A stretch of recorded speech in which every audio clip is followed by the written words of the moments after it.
Hi, welcome to Unfair Advantage. My name is Wilson. So today's lesson is that we're going to learn Lightroom. So we're going to learn first of all how to import raw images into Lightroom. We're going to learn also the basic editing tips. We're going to learn color grading as well as how to export your photos as well as how to add your media signature to the photos. So without further ado, let's dive straight right into the lesson. So let us open our Lightroom. But before we do that, actually, the first tip that you need to learn about photo editing is that before you actually start editing, you have to create a folder. So create a folder where you are going to put your images there so that when you import, you just import from the image. That is basically how Lightroom works. So I created a folder here called Bride. So when you open this folder, this is where my images are. So have you seen I've got about 5 images in this folder. So these are the images that I'm going to work on. However, I'm going to pick one of the images that I can work on just so we can learn from there. So without further ado, let's go straight into the lesson. So you double click. This is basically the interface. This is how Lightroom looks. So you just click on it, double click on it, you start opening your software.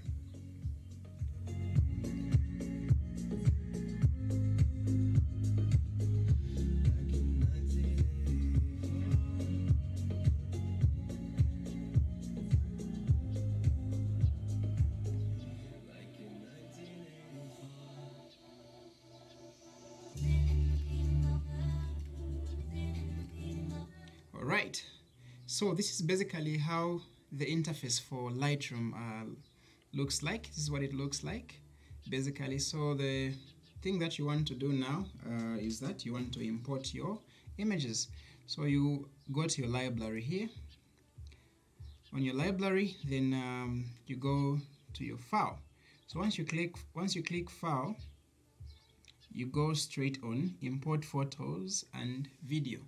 So you just click there once, and once you do that, you have this interface that will show. Now you have select a source. So you have to select a source where you want to import your image from. So you just click there. So in our case, our folder is on the desktop, so we just say desktop. So what happens is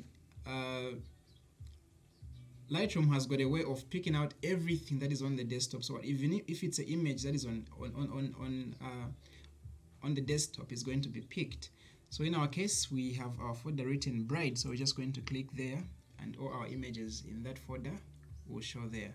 So how do we import these images into Lightroom? So you just go there on import and just click import, and all the images will start loading. As you can see on the left panel, everything is now loaded. So basically, so what kind of image am I going to do? So I've got one image. This first image, actually, it's an indoor. It was shot inside. These 3 were shot outside. So I'm going to pick one of the image for the bride, basically. I'm going to pick image number 2. So this is the image that I'm going to work on today. So you just click on it. Once you click on it, just say, go on develop. Click on develop, and the image will pop out. So when you look at your image, like, what do you want to edit? What do you want to change? So you need to have a goal as you are starting to edit.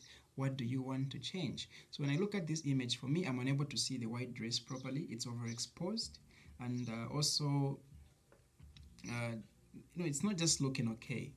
So I want to see how I can improve. The dress has to be shown. I have to see the dress. I should be able to see that. So what do I do first of all? So the first thing that you do is you go to your basic. So you've got this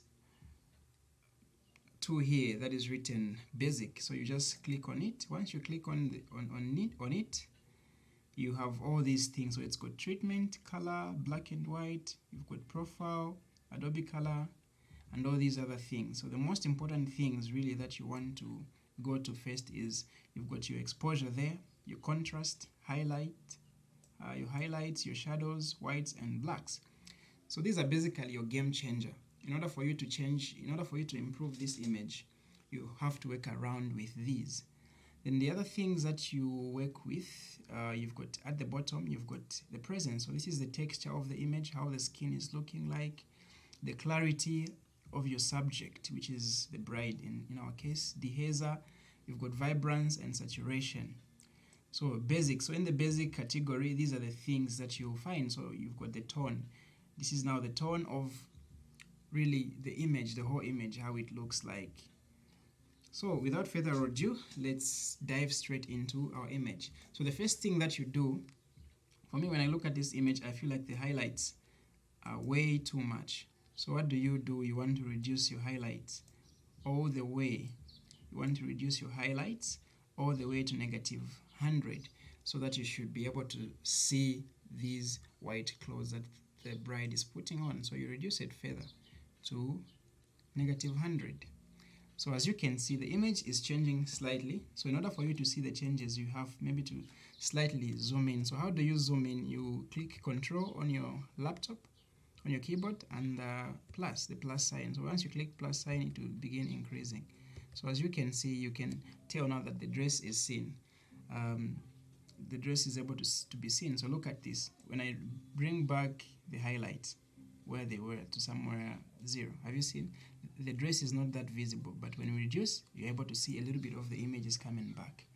Then the next thing that you do is the whites, because now you're dealing with white. So you also want to reduce the whites to up to -100. You reduce it further to -100. As you can see now, you're able to see the white dress once you've reduced these things. You see?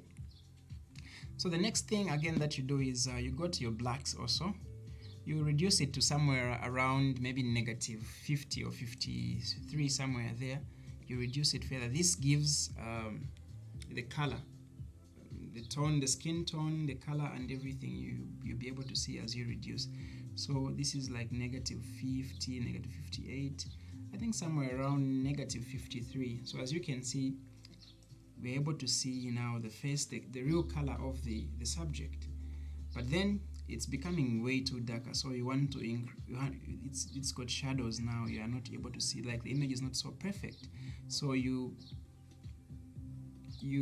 reduce the shadows by clicking here. How do you reduce the shadows? You have to increase. Have you seen? The face is changing. So you reduce the shadows to somewhere maybe around, for me I think 33, somewhere there. This is okay. So the next thing that I'm looking at right now is like the photo looks a little bit overexposed. Okay, it's looking okay, but it looks a little bit overexposed. So what do? Next is I want to reduce the exposure slightly, just so, okay, there, somewhere around there.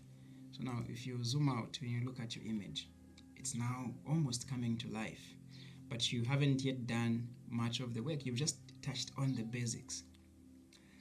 So from there, you go to the next thing. What is the next thing that you want to look at now? You go to your details. So the details, you go to your detail panel. The details are very important. So the details right now, what you want to do with the details is you want to make sure that the subject is in focus, their skin is popping out and everything. So what do you do on details? You sharpen your photo so that the subject should pop out. So you sharpen it to somewhere around, maybe 100 or so. Don't go all the way, because if you go all the way, the skin of the subject is going to change. Like it's going to, it's not going to look nice. So you just increase it somewhere maybe to about 100 or so, 101. From there, the details also, you just increase just a little bit, maybe to somewhere 30 or maybe somewhere 30, 38. Yeah, you just leave it there, as you can see. And then from there, the next thing that you're going to is you're looking at, is there noise in this picture? But for me, it looks like it's just okay. There is no noise. The grains, they're not there, but you may just want to add a little bit of luminance to it, just so that the skin is smooth, just to smoothen the skin a little bit, maybe to somewhere around 15%. 15%, there you go. And the details maybe to 25%. Okay, that is okay. Then the next thing that you want to do is also you want to vignette the image. So it's looking way too plain in the side, as you can see. So what do? You want to make just slightly professional. It has to look a little bit professional. So what do? You go to your highlight priority, meaning you have to post crop or vignette the image. So what do? You reduce further the amount of highlight priority so that the images in the sides is reduced. As you can see, as I'm clicking slowly to -30, it's almost becoming dark in the background. So basically, this is how this tool works. So now when you look at your image right now, everything is looking almost okay.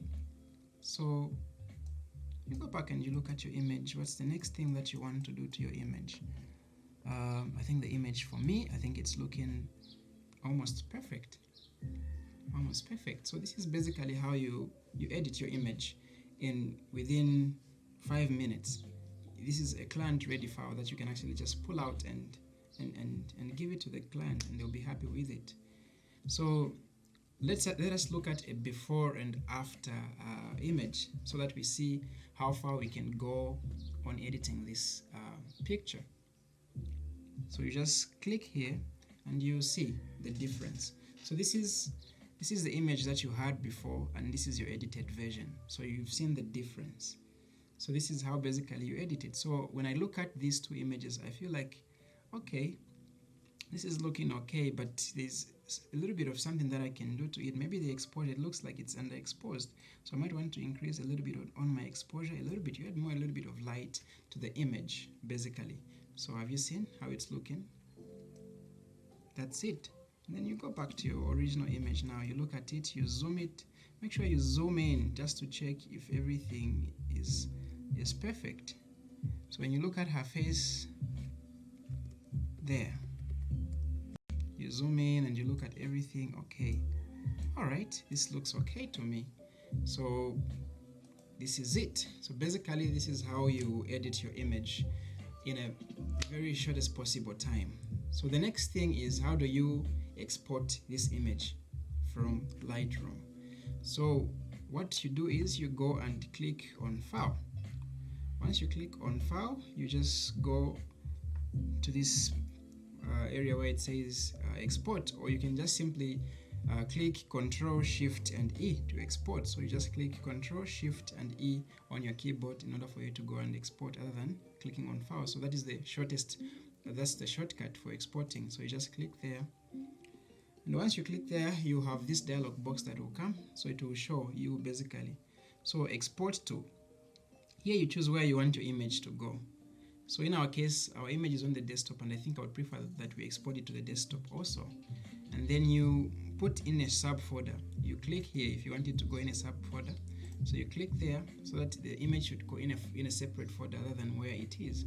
Then you rename it. You put the name where you want the image to go. So in our case, we'll say Bride 1. Basically, so this is where the image is going to go.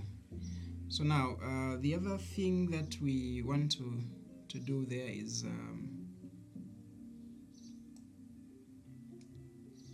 we want to add your media signature. So in my case, I want to add an image there. So you go on watermark, you click on watermark. What you do is you go on edit watermarks, so that now you can add your media signature. So once you click there, it will bring you this image options and text options. So you go on choose. So make sure that you already have a signature that you created from Photoshop, and it should be in PNG format.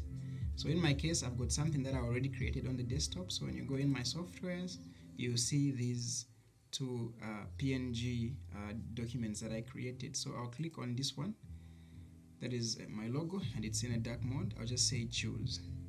So once I do that, it will appear here at the bottom. As you can see at the bottom, I'm able to see the image. So I want to choose, where do I want to put it? Should I put it at the bottom or on top? So I think it's just okay at the bottom for me. For now, I think I might just keep it there. But then for the sake of you not interfering with the image, because your signature of course, this is your trademark. This is what will help you. This is your signature that you put your image. You're copyrighting your image so that someone else might not claim to say they're the ones who did the work. So you make sure that it also doesn't interfere with the image. So I'm thinking of maybe placing it on top. Now, is it going to be visible?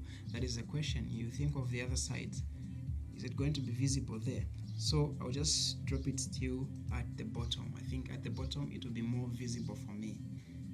Okay, and then once you do that, you just click save, and then you rename your preset how it's going to be, because this is the preset that you're going to be using all the time. When you go back, you just be clicking on the same preset, and then it will be coming either at the bottom. So since I've put the signature at the bottom, I'll just say bottom sign. So meaning every time I want to export an image and want to put my signature at the bottom, I'll just be clicking on this preset that I've created, and then you just say create. And once you do that, everything is set. Just say export. You click export, and you see the image. It will start exporting until it reaches 100%.